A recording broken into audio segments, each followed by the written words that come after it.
हानिया का तड़पना उसकी खाला से देखा नहीं जा रहा था। वो पूरी कोशिश कर रही थी खुद को उनकी पकड़ से छुड़वा कर बाहर भागने की। अगले लम्हे जब अपनी माँ को खाली हाथ कमरे में दाखिल होते देखा तो बिलक कर पूछने लगी, मेरा बेटा कहाँ है अम्मी जान, मेरा बेटा कहाँ है? उस नन्ही सी जान को कहाँ छोड़ आई हैं आप? उसकी खाला ने अपनी पकड़ ढीली छोड़ी थी अपनी बहन को खाली हाथ वापस देखकर। पकड़ ढीली होते ही वो तेजी से रिदा बेगम की जानिब लपकी। उनकी खाली हाथ देखकर तड़प कर बोलने लगी। वो एक माँ थी जो बिलक बिलक कर रो रही थी अपनी औलाद के लिए, जिसका रोना देखा नहीं जा रहा था उन दोनों से। अम्मी आपने ठीक नहीं किया। नदीम और मेरे गुनाह की सज़ा उस नन्ही जान को दी। उसका क्या कसूर है इस सब में?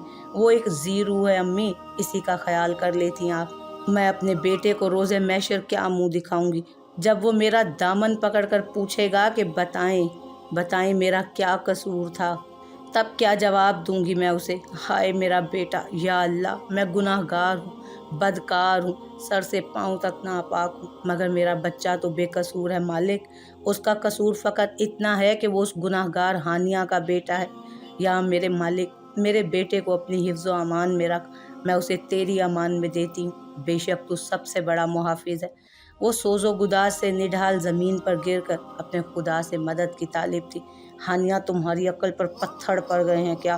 अरे गुनाह था वो, हराम की औलाद, उसके लिए दुआएं कर रही हो तुम? उसकी खाला ने ज़मीन से उसे उठाकर उसके आंसू पोंछते हुए बेड पर लाकर बिठाया और एक बार फिर समझाने की कोशिश करने लगी। हराम? इंसान कैसे हराम हो सकता है खाला? आप ये क्यों नहीं सोचती कि वो एक ज़ीरू है? उसके हराम होने के बावजूद शरीयत 120 दिन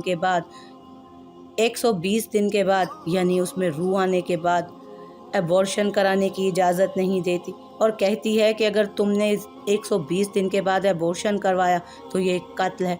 आप समझती हैं इस नाजुक बात का मतलब?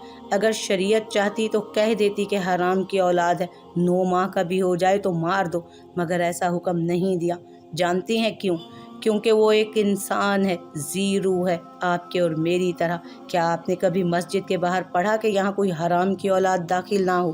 क्या आपने सुना कि इस्लाम ने कैद लगाई है कि हराम का बच्चा मुसलमान नहीं हो सकता, वो नमाज नहीं पढ़ सकता, वो कुरान नहीं पढ़ सकता, या वो मस्जिद में पाक जगह पर दाखिल नहीं हो सकता?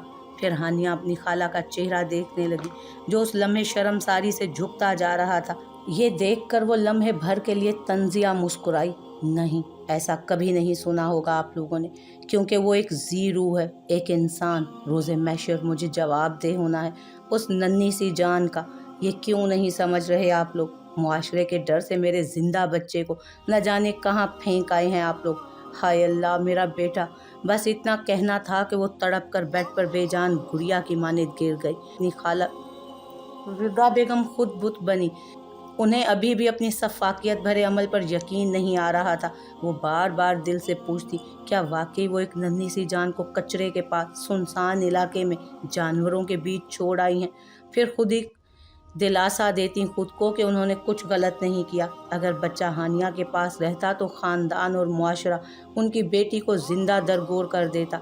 वो लाख खुद को दलाइल दे रही थी कि उनका फ़ेल गलत नहीं था, इसके बावजूद उनका ज़मीर उन्हें मलामत कर रहा था, जिसके सबब वो हानिया की तरफ नज़र नहीं उठा पा रही थी।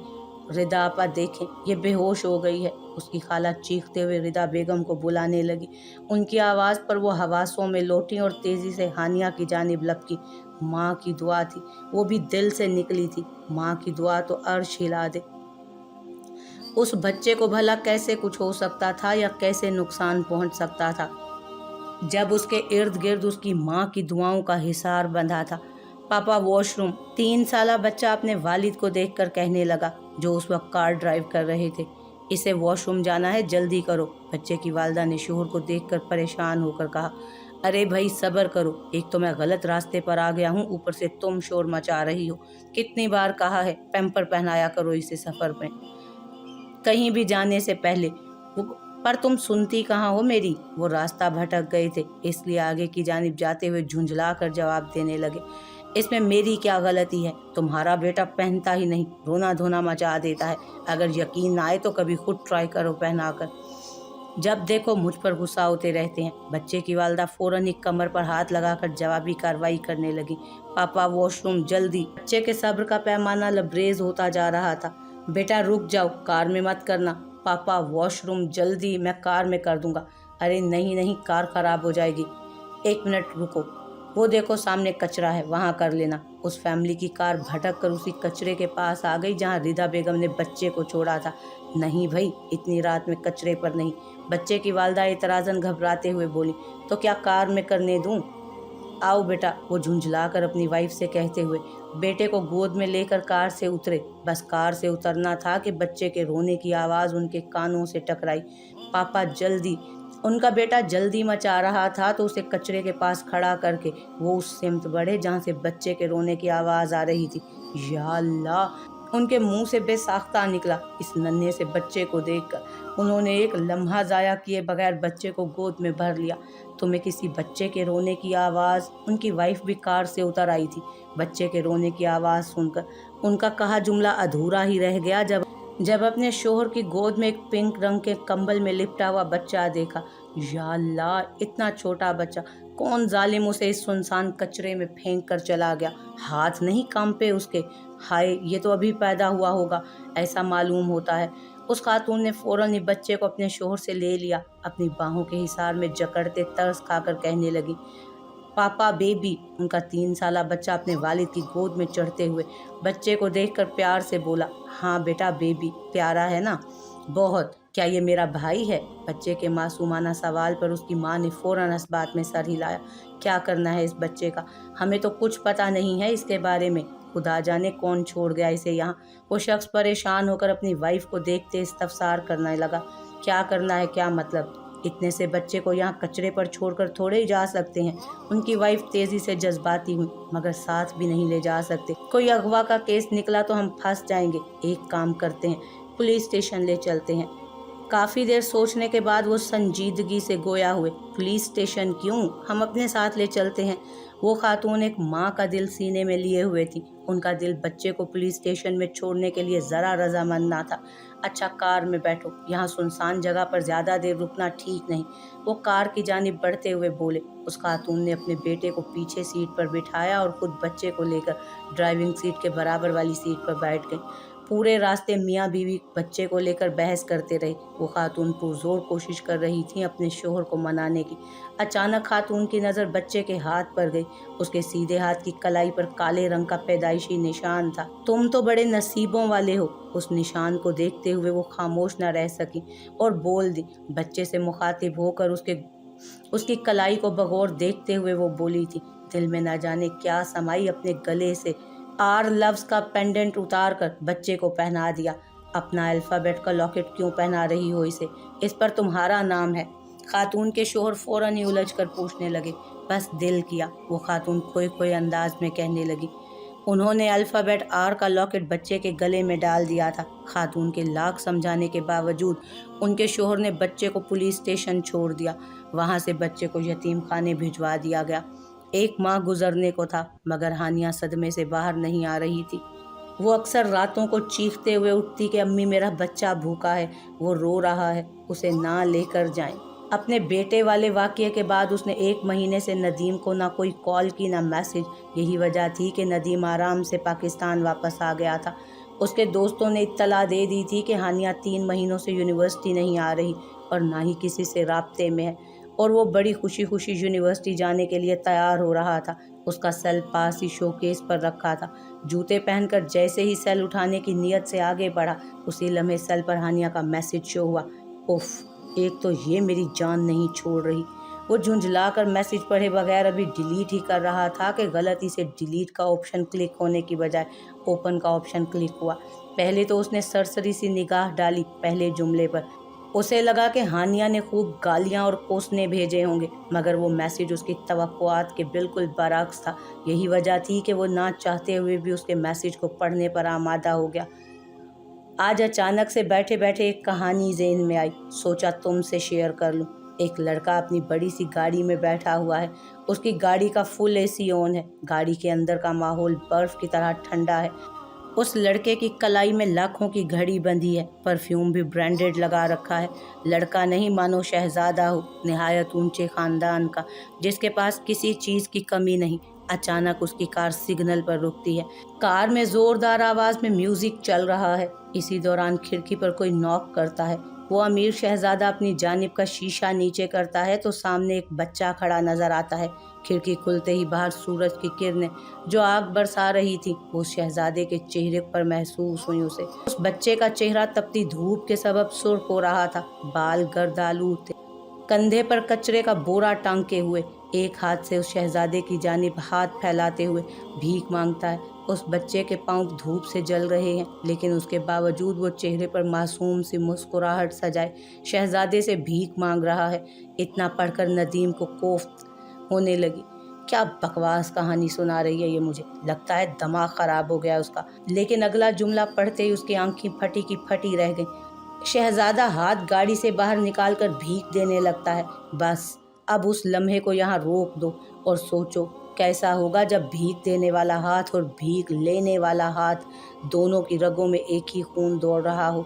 हाय, उस लम्हे को सोचकर ही मुझे उस शहजादे पर तरस आ जाता है कि उसका खून, उसका लखते जिगर नंगे पांव रोड पर खड़ा भीख मांग रहा है। और सितम ये कि एक बाप अपने ही बेटे को तरस खाकर भीख दे रहा है। मुबारक हो तुम्हें, तुम्हारा बेटा पैदा हुआ है। पता है तुम्हारी तरह बहुत खूबसूरत था। उसकी कलाई पर तुम्हारी तरह ही एक काला निशान था। मेरी अम्मी उसे मुआशरे के खौफ से न जाने कहाँ छोड़ आई। मुझे खुद खबर नहीं वो कहाँ है, किस हाल में है, जिंदा भी है या नहीं। मगर आज के बाद जब किसी यतीम मिस्कीन बच्चे को देखो तो एक बार अपने बेटे को ज़रूर याद कर लेना कि तुम्हारे गुनाह की सज़ा मुआशरे ने उस बेकसूर बच्चे को दे दी है। ज़िंदगी वैसे भी इत्तफ़ाक़ात का मजमुआ है। हो सकता है कभी ऐसा इत्तफ़ाक़ हो जाए कि ये कहानी ही सच हो जाए। तो क्या दे सकोगे अपने ही बेटे के हाथ में भीख के तौर पर? क्या देख सकोगे उसे रोड पर तपती धूप में नंगे पांव भीख मांगते? उसका मैसेज था कि नश्तर एक एक लफ्ज़ की चुभन नदीम ने अपने पूरे वजूद में महसूस की थी। उसकी सारी खुशी मैसेज पढ़ने के बाद गायब हो चुकी थी। माथे पर पसीना आ रहा था। उसके आखिर के सवालात ज़मीर को बुरी तरह झंझोड़ रहे थे। उसके 2-3 सानियों के बाद वो मुंह पे हाथ रख कर बैठ गया। थोड़ी देर बस सर पकड़े बैठा रहा। भूल जा नदीम, भूल जा। चल यूनिवर्सिटी चल, वहाँ जाकर अपने दोस्तों से मिल। तू ये मैसेज बआसानी भूल जाएगा। सारा मूड ख़राब कर दिया। पढ़ना ही नहीं चाहिए था उस पागल लड़की का मैसेज। क्या क्या बकवास करती रहती है। वो सेल पैंट की जेब में डालते हुए चल दिया। उसका गुमान था कि ये फ़कत एक मैसेज है जिसे वो आसानी से 1-2 दिन में भूल जाएगा। साहब पैसे दो ना। जब एक बच्चे ने आकर उसकी कार का शीशा बजाते हुए पैसे मांगे तो नदीम के जहन में हानिया का पूरा मैसेज घूम गया। उस भीख मांगते बच्चे को देखकर उसे हानिया के आखिरी सवालात याद आए। तबीयत गैर होने के सबब उसने सिग्नल तोड़कर गाड़ी आगे बढ़ा दी। मुबारक हो, आपके बेटी हुई है। अबरी को होश में आते ही जब ये खुशखबरी दी गई तो वो अल्लाह का शुक्र अदा करने लगी। उसने अपनी नन्ही मुन्नी गुड़िया को अपनी गोद में भर लिया और प्यार से बार बार उसकी पेशानी चूमने लगी। आज पहली बार उसे उबैद की शिद्दत से कमी महसूस हुई। आज आप लोगों के गलत फैसले मेरे साथ साथ मेरी बच्ची पर भी असरअंदाज हो गए। मेरी बेटी बिन बाप के पलेगी। अबरिश रूहानसी लहजे में फातिमा बेगम को देखकर शिकवा कुनाह हुई। तुम क्यों हर वक्त अपना कसूरवार हमें ठहराती रहती हो? हमने अपनी तरफ से अच्छा फैसला ही किया था, तुम क्यों नहीं मान लेती? ये सब तुम्हारी किस्मत में लिखा था बेटा। कोई माँ बाप अपने बच्चों के लिए गलत फैसला नहीं करते। आज तुम भी एक बेटी की माँ हो। तुम खुद दिल पर हाथ रख कर बताओ, क्या तुम अपनी बेटी के लिए कोई गलत फैसला करोगी? नहीं ना। इसी तरह हमने भी नहीं किया था। जिस तरह तुम्हें हर चीज़ बेस्ट देते हैं, इसी तरह तुम्हारे हस्बैंड का इंतखाब भी बेस्ट ही किया था। हमें क्या खबर थी कि वो शादी के बाद अपना रंग बदल लेगा। अबरिश अपनी बर्बादी का ज़िम्मेदार अपने वालिदैन के गलत फ़ैसले को ठहराती थी और फ़ातिमा बेगम हर बार उसे यही समझाती कि ये किस्मत का लिखा था जो उसे हर सूरत मिलना था। उसे चाहिए कि वो खुदा की रज़ा में राज़ी हो, नाशुक्री ना करे। अबरिश और फ़ातिमा बेगम की बहस काफ़ी देर से जारी थी। फ़ातिमा बेगम अबरिश की बात का जवाब देते हुए कहने लगी, एक दिन तुम भी मेरी जगह खड़ी होगी। तुम्हें भी अपनी बेटी के लिए एक लड़के का इंतखाब करना होगा तब तुम्हें पता चलेगा कि ये कितना मुश्किल मरहला होता है वालिदैन के लिए। तब तुम्हें एहसास होगा कि वालिदैन दुनिया की हर चीज़ अपनी बेटी को दे सकते हैं मगर नसीब नहीं दे सकते। हमने उबैद को हर तरह से अच्छा पाया तुम्हारे लिए, तभी उसका इंतखाब किया, मगर अक्सर उबैद जैसे लोग शादी के बाद ही अपने असल रंग दिखाते हैं। तुम्हें समझना चाहिए ये बात, और प्लीज़ बंद करो हम पर अपनी बर्बादी का इल्ज़ाम डालना। रूह तक को छलनी करता है तुम्हारा ये इल्ज़ाम। फातिमा बेगम रोते हुए कहकर कमरे से निकल गई। अबरीश की आंखों से आंसू बहने लगे। उसकी गुड़िया के चेहरे पर उसके आंसू गिर रहे थे, जिससे बच्ची की आंख खुल गई और उसने रोना शुरू कर दिया। नहीं मेरी गुड़िया, आपकी मॉम आपके लिए बेस्ट तलाश करेंगी और साथ साथ ये भी देखेंगी कि वो तुम्हारे बाप की तरह लालची ना हो। तुम रो मत, तुम अबरीश मलिक की बेटी हो। मैं तुम्हारे लिए दुनिया का हसीन और काबिल शहज़ादा ढूंढ कर लाऊंगी, तुम फिक्र मत करो। आज से मैं ही तुम्हारी मॉम हूँ और मैं ही तुम्हारा डैड। अबरीश उस गुड़िया के नन्हे से सफ़ेद गालों पर हाथ फेरते मोहब्बत से चूर लहजे में बोली। वो टैक्सी में बैठी हुई थी, खोई खोई सी। उसकी माँ और खाला उसे हॉस्टल छोड़ने जा रही थी ताकि वो अपनी पढ़ाई दोबारा स्टार्ट कर ले, वो अपने बच्चे के सदमे से बाहर आ सके। वो एक जिंदा लाश की मानिंद हो गई थी, आंखों में मानो कोई रंग ही ना हो, सिर्फ खालीपन का बसेरा। जब वो हॉस्टल के कमरे में दाखिल हुई तो मुनीबा और माहम खुशी से उछल पड़ी। जैसे ही मुनीबा उसके गले लगी, हानिया ने ज़ोर ज़ोर से रोना शुरू कर दिया। बड़ी मुश्किल से उसे चुप कराया गया। यूनिवर्सिटी के पहले ही दिन उसका सामना नदीम से हो गया। नदीम उसे अपनी जानिब आता देख घबरा गया कि कहीं वो फिर से कोई हंगामा ना कर दे। वो फ़ौरन थूक निगलने लगा, मगर हानिया ने उस जलील को मुंह लगाना तो दूर, उसे देखने की जहमत भी ना की। उसकी नज़र में नदीम मर चुका था। जिस शख्स में इंसानियत बाकी ना रहे, उसका जिंदा होना या मुर्दा होना हानिया के नज़दीक बराबर था। सब उन दोनों की कता ताल्लुकी को महसूस कर रहे थे। मुनीबा और माहम ज़बरदस्ती उसे आज एक होटल में लेकर आए थे ताकि वो अपने सदमे से बाहर निकले, वापस ज़िंदगी की तरफ लौटे। हानिया अपने गम में इतनी खोई थी कि उसने गौर ही नहीं किया कि वो काशा के होटल आई है। वो खोई खोई ज़िंदगी से बेजार चीज़ बनी बैठी थी। मैं अभी सर उकाशा को बताता हूँ कि उनकी वाइफ आई हैं। वेटर के कहते ही मुनीबा और माहम के कान खड़े हुए। क्या? किसको बता कर आओगे? हानिया अपनी ज़िंदगी के गमों में ऐसी उलझी थी कि वो बाकी सबको भूल बैठी। उन भूल जाने वालों में एक नाम उकाशा का भी था। सर उकाशा को वेटर खासा जताते हुए कहने लगा। कौन उकाशा? अनजान लहजे में वो इस्तफसार करने लगी। आपके हस्बैंड, इस होटल के मालिक। क्यों मजाक कर रही हैं मैम? मैं अभी सर को बता कर आता हूँ। वेटर के जाते ही वो दोनों लड़कियां हानिया को नासमझी से तकने लगी।